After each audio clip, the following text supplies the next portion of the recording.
that video is nuts.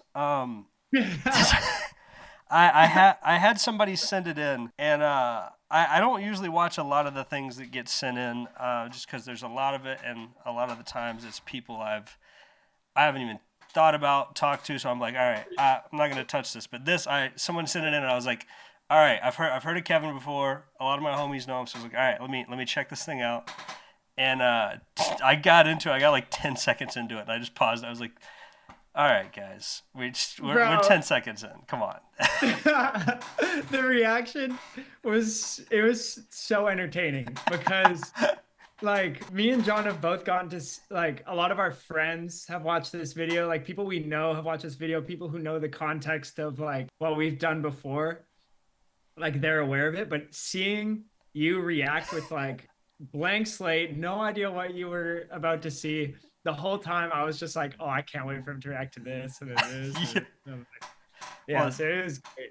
well, dude. So I guess a couple of the first questions that I have here to kind of paint the picture. What music videos often have there's a meaning that people interpret that can be a ton of different things, and there's a meaning that the artist and the director have. So what was the purpose, the meaning, and the kind of story behind the video before everyone starts interpreting it their own way? What was the intended perception? So story wise, I actually have no idea if you're aware of this, but the initial concept was to just make like a love letter to our past music videos, Hmm. and sort of make like a big like final piece, to celebrate sort of the visual history that we've had so far.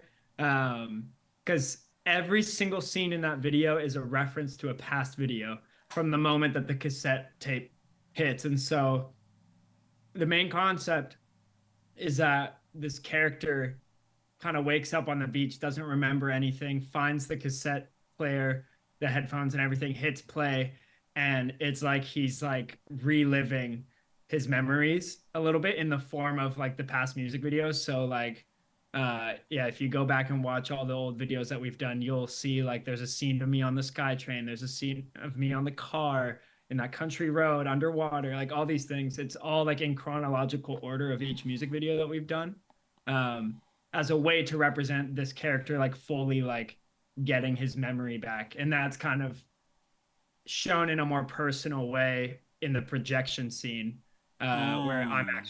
I'm actually like seeing all of my old memories, Yeah. and then kind of just letting myself fly at the end and going Yeah. ham with mixed media I'm not after that. sure. But I'm not sure if it was like clear if you didn't know, but he's when he says running through the night with a pair of wings, we really wanted to show him running through the night with a pair of wings. We thought it it's was like a like, really cool, And sort of I like a sneaky homage. I meant that literally. Perfect. yeah. Okay. Well, then the next question I would kind of lead into, what did y'all shoot it on? I'll take technical questions. Yes. So we shot the whole thing was shot on sorry, me and Kevin share a camera. We shot it on our Blackmagic Pocket 4K, which you can get now. You can get them new for like $1,000. Um, That's insane. So what was the overall like creative budget for the entire thing? Did y'all have a number, or was it like, is there any label backing, or is this just out of pocket, or what? Yeah, I just funded it myself. No label backing or anything. We had like a label distribute it just to Right. get it on Apple Music. Like, but that no financial backing whatsoever. Right. I didn't really have a budget in mind. Like the way that me and John go about our videos is just try to make it happen by ourselves and pay for what we yeah. need to. But other than that, in terms of production, it's like the wings cost, $250 or 200 something. bucks. Yeah. Yeah, and it was like that was the kind of thing. It was like just what you see on screen. If you were to sit there, song aside, song is not a part of this at all, entirely the video production of this, if you were to put a ballpark guesstimate dollar amount on everything that was spent, what would it be at? I feel like 3K. I was gonna say that. But yeah. Yeah. Yeah, which is Not it's bad. always, yeah, not it's so funny in those conversations, like I like the minimum cost for a music video, like usually in the music industry, from what I've seen, is like 10K is like a low budget music video. Yeah. Imagine what we could do. Yeah, That's I how I feel. I think about that stuff and I'm like, dang, people. I don't know. I'm just like, you could accomplish so much with way less. So that part at the end where you jump off and it goes full into mixed media, was that a planned piece, or was there like a something with the footage went a little weird and that was like the secondary story piece? It was Oh, both. yeah, it So was we both. Okay.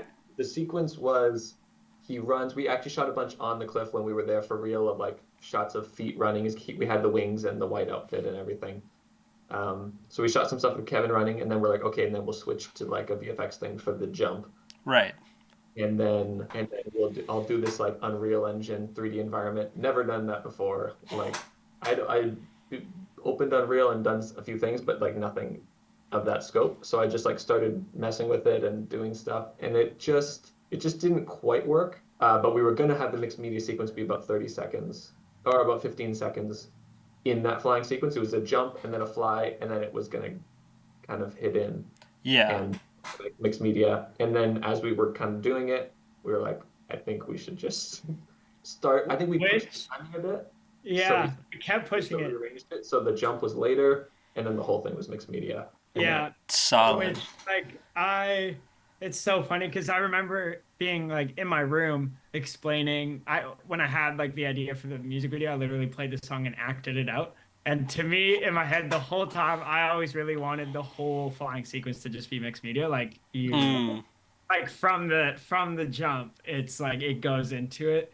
And then it was like, oh, let's have some flying time first, and then it went back to it all be mixed media, and I was just like So the part at the end where it kind of slams and like your feet swing forward towards the camera. How does that happen? Because I sit there and I look at all the ideas that I have and I'm like, I don't even know how they did this one.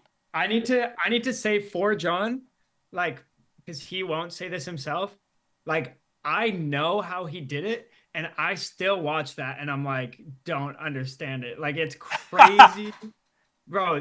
When you see the original clip of it, like, I think truly outside of being skilled in VFX, like John's mind to be able to, he probably hate that I'm talking like this, but like your no, I hate it. to be able to like I don't know, to be able to picture the end product, which I couldn't. I had no idea what he was thinking for that. And like I'm just trust him. I don't know. To me, that was like one of like the most brilliant things I've seen in terms of like shooting to, final execution of a VFX shot. Like I still don't understand it, how he did it. It's crazy. Well, like what was the physical setup to like get Yeah, the look? go for it, John. Explain. Well, if I can quickly bring my ego back down a bit, there was like 3 other shots in that sequence that we didn't use because they weren't working out at all. Yeah. but that shot is one of my favorites. So the physical setup, I don't even know how to like the camera. Basically, Kevin is sitting down on where this is all filmed in his front yard when we filmed the SkyTrain stuff and everything. So he's sitting on like a futon with the wings, and basically I'm gonna back up and show you, and it's gonna look really dumb, but this is what happened. So he went like this with the wings in his hands, and he went ah, and that was it. And then I went above him with the camera, so he's looking straight into it like he's flying it at me. And then I went like this, so then his feet were like, at the camera. That's crazy. And then in After Effects, I had to, in that first bit, I had to rotoscope them all, but then in the first bit, I cut out his legs because they're just sitting in the chair in front of him. And then I actually had to move the shot down of him down to the bottom of the frame so that you can't see his legs for a second. And then when it comes back in, his legs are there. It was planned out ahead of time, and it was planned well, I'll say. And I'm kind of surprised it worked so well. I think that segues perfectly into this next question I was going to ask, which is, I feel like when you're shooting, especially with independent artists, you can kind of get to this ceiling very quickly. There's only so much you can do of just run and gun performance type stuff before you just reach the maximum of what you can do. Speak a little bit to how much planning went into that. Like, was this like a simple note document? Was this hundreds of sheets of paper? Was it like an organized Millinote spreadsheet? You know, what did that pre-planning look like? We kept, I'll take this one, Kevin, you can jump in if you want. Or We kept things pretty in the timeline. That's kind of how I like to work. Like we did early stage, like document, like from this time code in the song to this time code. We came up with the idea first of it's kind of going back through Kevin's old videos. Then we came up with like roughly this time code to this time code. We want to touch on this part of the cul-de-sac video, this part of the nosebleeds video, older stuff. And then my default, how I like to work is I kind of put that all into the timeline. So we have the song playing and it's just text. Basically, the whole thing is just text. And interesting. And when we'll throw in screenshots from the original videos. Yeah. We'll throw in screenshots from the original videos that we're pulling from just to have like a visual reference. Well, it's kind of like a visual treatment in a timeline. Yeah, and because it's like, unlike with narrative stuff where it's like it could be anything, it's like it's a music video, it's the song, like that's not going to change. So I find it most helpful to always see it that way and feel the timing of it. Solid. I'll ask kind of one more thing to kind of tie up here. From the perspective of an independent artist, someone that doesn't have money, what can you give them to make something, advice and encouragement to make something as crazy as what y'all did with it? Don't try and do it like something you saw. I see a lot of, I think, people being like, this is the cinematic look is what they used to call it in 2016 on YouTube. Or like this look or whatever's popular look. And if you do that, even if you do it well, it's just going to be that, which is a thing that people are already doing and someone else is doing it better. So like come up with, I mean, this is easier said than done, but come up with something new. Yeah. I think you immediately have a more interesting video if it's linear storytelling. I think me and John, like I remember in like 2017 even, we like both expressed our like distaste for choosing 3 locations, performing the whole song on those 3 locations, and then cutting it, which like can totally, maybe that's what the song needs. That's what you want. Sure, you could probably get a solid video out of that, but I think a cool way that we approached it was like, what's point A, what's point B, how are we going to get there, and just telling it in a linear way. You know, I don't think every video needs to be this like crazy story, but I think it's a really fun exercise to think like, how can I, you know, really make this be a journey rather than just repetition. Solid. Okay, cool. Well, dude, thank you guys for taking some time to go over this, dude. I'm definitely going to end up backlogging some of the other videos as well. Yeah, you'll see details. I remember when I saw your reaction video, when you, at the end, he hits the last button and you're in the forest and you were like, dog. And I was like, well, you wouldn't know. That's a dog from another video. Oh. So many little things. You were like, I wonder why they decided to do this. I was like, well. Yeah, it's all like everything in there is a reference to something. The SkyTrain one, we did it. I don't know actually if we had talked about the reason behind this, but in my head, the SkyTrain one is the first one. So that's from our first video. It's called Nosebleeds from like, I hate that. From like 2018 came out. And people would be like, oh, you did Nosebleeds? I love the SkyTrain shot. And it's like 1 second of the video. It's such a random, it's just a thing we shot while we were walking around and we're like, this is cool. It became a meme. Like, yeah, I met, this is a weird story to tell, but I met Finn Wolfhard once, just like from Stranger Things. Oh yeah.